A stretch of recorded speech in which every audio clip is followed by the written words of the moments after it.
ప్రజలందరికీ నమస్కారం. ఈ నెల 20వ తేదీన భారత సమ్మె జరుగుతూ ఉంది. అఖిల భారత ట్రేడ్ యూనియన్స్, రైతు సంఘాలు, వ్యవసాయ కార్మిక సంఘాల సంయుక్త ఆధ్వర్యంలో ఈ సమ్మె జరుగుతూ ఉంది.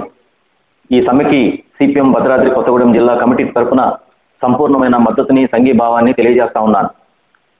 ఈ సమ్మె ఈసారి మూడోసారి బీజేపీ అధికారంలోకి వచ్చిన తర్వాత నూతన ఆర్థిక విధానాలను శరవేగంగా ముందుకు తీసుకుపోతున్నటువంటి తరుణంలో ఈ సమ్మె సాగుతా ఉంది. సమ్మెలకు సంబంధించిన హక్కులని కాలరాయడానికి కార్పొరేట్ శక్తులకి, మతోన్మాద శక్తులకి అవకాశం ఇవ్వటం కోసం బీజేపీ కార్మిక కోడ్లను తీసుకొచ్చింది. కార్మిక వర్గం ప్రతిఘటనతోనే తాత్కాలికంగా వాయిదా వేసింది, కానీ ప్రమాదం పొంచి ఉన్నది. అట్లాగనే భారత రైతాంగం ఎంఎస్పి, అట్లాగనే గిట్టుబాటు ధరలు, స్వామినాథన్ కమిషన్ సిఫారసులు అమలు జరపాలని, పండిన పంటకు గిట్టుబాటు ధర ఇవ్వాలని తదితర డిమాండ్లతోని రైతాంగం సమ్మె చేస్తే దాన్ని కూడా తాత్కాలికంగా వాయిదా వేసింది. దానికి కూడా ప్రమాదం పొంచే ఉంది. జాతీయ స్థాయిలో 86 కోట్లు మాత్రమే జాతీయ గ్రామీణ ఉపాధి హామీ చట్టానికి ఇచ్చింది. 2000 పైచిలుకు కోట్లు బడ్జెట్లో కేటాయించాలి అంటే కేటాయింపు నిధులు తగ్గించింది.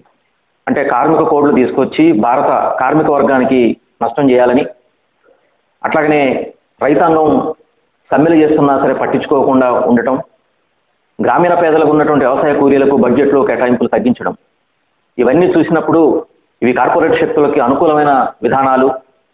ముఖ్యంగా గ్రామీణ భారతంలో జీవనం సాగిస్తున్నటువంటి వ్యవసాయ కూలీలు, రైతాంగం మేలు కలయికలో గ్రామాలలో ప్రజలు అనేక సమస్యలు ఎదుర్కొంటున్నారు. పట్టణాల్లో కార్మిక వర్గం కనీస వేతనాలు అమలు జరపాలని, ఉత్పత్తి సాధకులైనటువంటి కార్మికులకి పెరిగిన ధరలకు అనుగుణంగా వేతనాలు ఇవ్వాలని, సమ్మె హక్కు ఉండాలని తదితర డిమాండ్లు దేశవ్యాప్తంగా సాగుతూ ఉన్నాయి.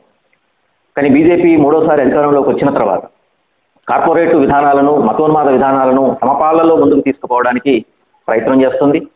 ఎదురు తిరిగిన వాళ్ళ పట్ల నిర్బంధాలు ప్రయోగిస్తుంది, అక్రమ కేసులు బనాయిస్తుంది. రేపు కార్మిక కోడ్లు, కార్పొరేట్ శక్తుల షరతులకు తలొగ్గి తీసుకొచ్చిన కార్మిక కోడ్లు కనుక అమల్లోకి వస్తే భారత రాజ్యాంగం ప్రసాదించిన హక్కులు కూడా భగ్యమయ్యే అవకాశం ఉంది. స్వేచ్ఛ, సమానత్వం, సౌభ్రాతృత్వం లేకుండా పోతుంది. కార్మికులు భారత స్వాతంత్రం రాకముందు, భారతదేశానికి స్వాతంత్రం రాకముందే 1920 నాడే సాధించుకున్నటువంటి కార్మిక హక్కులు ఇవాళ మృగ్యమైపోయేటటువంటి అవకాశం కనపడతా ఉంది. కాబట్టి ఈ మొత్తం దేశానికి వచ్చేటటువంటి ప్రమాదాన్ని దృష్టిలో పెట్టుకొని భారత కార్మిక వర్గం, రైతాంగం, గ్రామీణ పేదలు, వ్యవసాయ కార్మికులు అంతా కలిసి సంఘటితంగా ఈ యొక్క సమ్మెను తలపెట్టడం జరిగింది. ఈ సమ్మెలో ప్రజలు అధిక సంఖ్యలో పాల్గొనాలి, మనం మద్దతు ఇవ్వాలి, ప్రత్యక్షంగా పాల్గొనాలి. గ్రామాలలో గ్రామీణ హర్తాలను జయప్రదం చేయాలి. పనులు బంద్ పెట్టి మద్దతు తెలియజేయడం ద్వారా ప్రభుత్వాలు దిగివచ్చి రైతాంగానికి, వ్యవసాయ కార్మికులకు ఇచ్చినటువంటి హామీలు అమలు జరపడానికి అవకాశం ఉంటుంది. అట్లాగనే 4 కార్మిక కోడ్లను రద్దు చేయడానికి ప్రభుత్వానికి గుణపాఠంగా ఈ సమ్మె ఉంటుంది. అందుకోసం భారత ప్రజానీకం అంతా కూడా సమిష్టిగా, రాజకీయాలకు అతీతంగా ఈ సమ్మెలో భాగస్వాములు కావాలని, అందుకు సిపిఎం పార్టీ సంపూర్ణమైనటువంటి సంఘీభావాన్ని, మద్దతును కూడా తెలియజేస్తా ఉంది.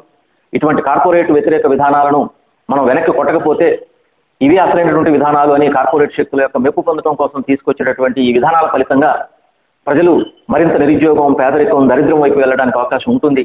కనీస హక్కులు ఉండవు, భారత రాజ్యాంగం ప్రసాదించిన హక్కులు ఉండవు.